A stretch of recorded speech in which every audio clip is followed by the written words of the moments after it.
Kasih karunia yang dari Allah Bapa, anaknya Tuhan Yesus Kristus dan Roh Kudus memberkati saudaraku sekalian. Amin. Terpujilah Tuhan, saudara-saudaraku, kita sudah diberikan hari yang baru. Hari ini, hari pertama di minggu ini.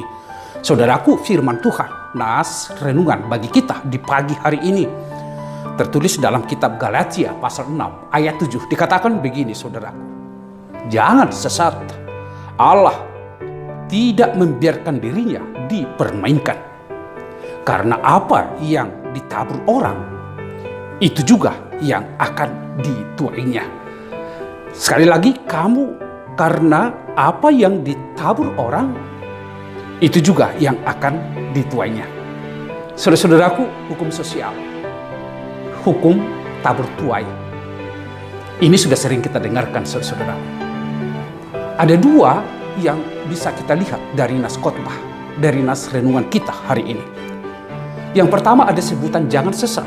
Allah tidak membiarkan dirinya dipermainkan. Konteksnya, saudara-saudaraku, bagi Rasul Paulus hidup saling membantu, saling menolong. Itu adalah menjadi sebuah nilai dari iman kekristenan. Tidak saling membiarkan, tidak memikirkan diri sendiri atau membangun kehidupan ego sektoral. Ada orang yang membangun dirinya dalam kehidupan ego sektoral yang dikembangkan. Sehingga dengan ini dia tidak peduli dengan orang lain. Dia tidak mau tahu dengan apa yang dipikirkan orang lain. Tetapi dia hanya memusat kepada diri sendiri. Sehingga sekalipun ada persoalan-persoalan di sekitarnya, dia tidak memperdulikan itu.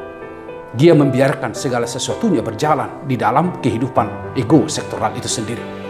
Saudaraku, padahal firman Tuhan mengatakan supaya kita saling membantu dan saling menolong. Kalau misalnya ada seseorang yang melakukan kesalahan, maka orang yang beriman itu sesungguhnya akan membantu, jadi tidak membiarkan.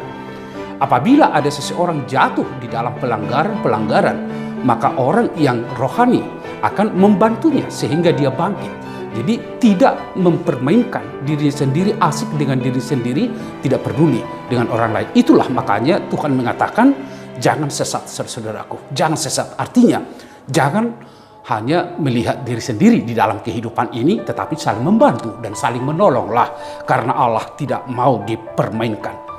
Dan selanjutnya yang kedua dikatakan, saudara, karena apa yang ditabur orang itu juga yang akan dituainya.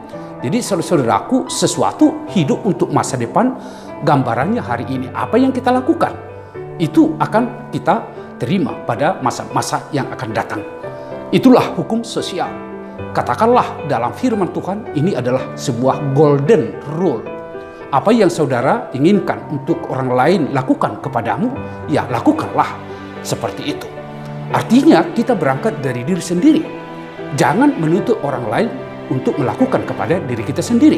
Kalau saya mau supaya orang lain berbuat baik kepada saya, tentu saya yang pertama menuntut diri saya sendiri untuk melakukan kebaikan. Kalau saya dituntut untuk menerima cinta, tentu saya juga yang pertama memberikan cinta kepada orang lain. Dengan demikian, maka apa yang saya apa yang saya tabur hari ini, itu yang akan saya tuai pada masa-masa yang akan datang. Kalau misalnya saya bersikap sopan dan santun kepada orang lain, saya tidak akan pernah kecewa dan tidak pernah kehilangan harapan bahwa orang lain juga akan bersikap santun dan sopan kepada saya.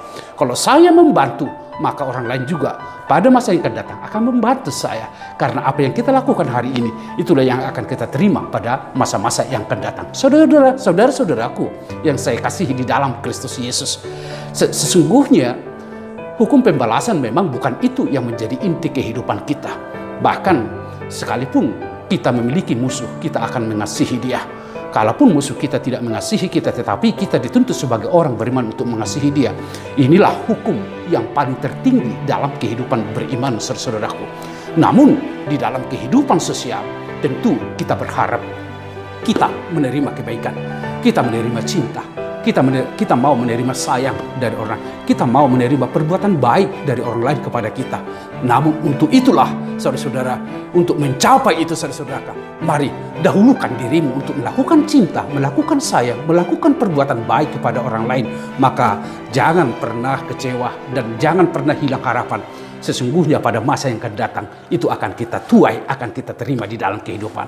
Oleh karena itu saudara-saudaraku, mari dalam hidup ini saling menolong, saling membantu, dan apa yang kita tabur hari ini itu akan kita tuai. Selamat melakukan kebaikan, selamat melakukan hidup saling tolong menolong, supaya dalam kehidupan ini kita menerima sukacita lestari daripada Tuhan. Tuhan memberkatimu saudaraku. Amin. Kita berdoa. Engkaulah Allah yang kami puji dan sembah. Terima kasih untuk firman yang telah menyapa kami.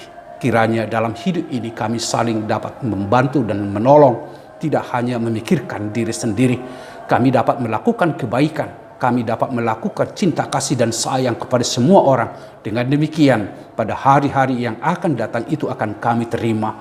Terima kasih Tuhan, mampukan kami untuk mengedepankan kehendak-Mu, dan mampukan kami untuk melakukan apa yang terbaik kepada saudara-saudara kami, kepada orang yang ada di lingkungan kami, di tengah-tengah keluarga kami. Dengan demikian kami akan menuai hasilnya di dalam sukacita. Berkatilah seluruh umat-Mu, berkatilah kami semua yang beraktivitas.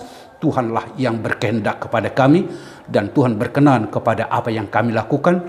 Dengan demikian berkat Tuhan akan kami terima. Dalam Yesus kami berdoa dan mengucap syukur.